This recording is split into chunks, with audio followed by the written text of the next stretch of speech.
So ఈ week నాకైతే movies చూడడం, రివ్యూస్ చెప్పడం ఇలాగే సరిపోయింది. ఎందుకంటే చాలా మూవీస్ రిలీజ్ అయినాయి. ఫస్ట్ మిత్రమండలి. సో ఫస్ట్ హాఫ్ చాలా బాగున్నప్పటికి కూడా సెకండ్ హాఫ్ చాలా నీరసం తెప్పించేసి అది ఒక డిజాస్టర్గా నిలిచిందని చెప్పొచ్చు. ఇంకా తర్వాత డ్యూడ్ చాలా ఎక్స్పెక్టేషన్స్ పెట్టుకొని వెళ్ళి ఆ సినిమా స్టోరీ రైటింగ్ వల్ల కానీ, సో ఆ క్యారెక్టర్స్కి ఆ యాక్టర్స్కి ఉన్న ఇమేజ్కి తగ్గట్టు ఆ స్టోరీ లేకపోవడం వల్ల ఆ సినిమా కూడా నాకు డిసప్పాయింట్ చేసి సో ఒక బిలో యావరేజ్ ఫిల్మ్లా అనిపించింది. నాకు బాగా ఎగ్జైట్ అనిపించిన ఫిల్మ్ తెలుసు కదా.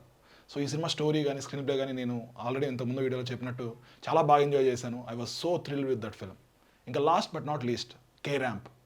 సో ఒక పండక్కి మనకు మంచి కమర్షియల్ ఎంటర్టైన్మెంట్ ఉంటే ఫ్యామిలీతో కానీ ఫ్రెండ్స్తో కానీ వెళ్ళి ఎంజాయ్ చేస్తే ఒక యూత్ఫుల్ ఎంటర్టైన్మెంట్ ఉండాలని కోరుకుంటాం. సో ఈ పండక్కి అది కొంచెం మిస్ అవుతూ ఉండే. సో కే ర్యాంప్ మూవీ ఈ పండగ వాతావరణానికి కొంచెం కమర్షియల్గా మన తెలుగు ఆడియన్స్కి నచ్చే విధంగా ఉండే ఒక మంచి లైట్ హార్టెడ్ ఎంటర్టైన్మెంట్ ఫిల్మ్ అని చెప్పొచ్చు. With good comedy, lack of emotion.